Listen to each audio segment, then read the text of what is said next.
আসসালামু আলাইকুম রাহমাতুল্লাহ বারাকাতুহু। আপনি দুই শ্রেণীর লোকের লগতুন আলাপ থাকবেন, তারা জীবনে অনেক শান্তি পাবেন। আর দুই শ্রেণীর লোকের সাথে যদি সম্পর্ক করেন, আপনার টেনশন আপনার মাথায় এসে গেছে। নম্বর ওয়ান, থানা পুলিশ। তার সাথে বন্ধুত্ব করা মানে কি দোজখে আগুনে জ্বলন সমান। আপনি যত সম্পর্ক করবেন, যত খাওয়াবেন, তার সাথে বন্ধুত্ব করলে আপনার কোনো সমস্যা হলেও একটা কেস লিখে দেবে। নম্বর টু, তারা বিদেশে লোক আনে, দালাল। তারা আপনার সাথে যত সম্পর্ক, যত বন্ধুত্ব, যত গভীর সম্পর্ক হোক, সে বিশাল দালাল। বলবে বিদেশে আমার এই আছে সেই আছে, তুই যেতে পারলে একটা কাজ, মাসে 1 লাখ টাকা, 1.5 লাখ টাকা, 50,000 টাকা রুজি করতে পারবি।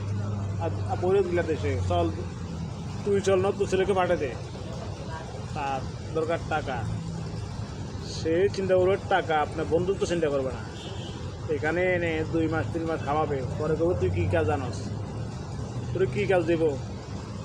তুই কাজ জানলে তো কাজ আছে, এই কাজে আপনি যে কাজ জানেন না, বলবো অমুক কামও অমুক জায়গাতে অমুক কাজে লোক লন, তুই কি কাজ জানস। আপনাকে একটা না একটা অজুহাত দিবে। 3 মাস খাওয়াবে কেন জানেন? বাংলাদেশে কারণ আছে, 3 মাসের ভিতরে যদি আপনি কোনো প্রবাসী যদি দেশে ব্যাক করে, সম্পূর্ণ টাকা দেওয়া লাগে। এই কারণে দালালে 3 মাস আপনাকে বসে বসে খাওয়াবে। 3 মাস পরে আপনাকে যে কোনো একটা কাজ ধরিয়ে দেবে, আপনি যেটা পারবেন না। সপ্তাহখানিক করলেন, 10 দিন করলেন, 1 মাস করলেন, এর পরে আপনি চলে আসলেন।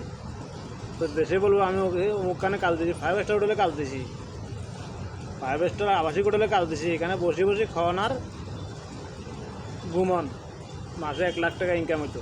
এই কারণ আমি কী করুন? আর অজুহাতের কোনো শেষ নেই। তারা মায়ের থানা পুলিশে আর বিশাল দালাল নম্বর 1, তারা সিটিং বাজেতে মিডিয়া দেখবেন। ধন্যবাদ, সুস্থ থাকবেন, ভালো থাকবেন, আল্লাহ হাফেজ।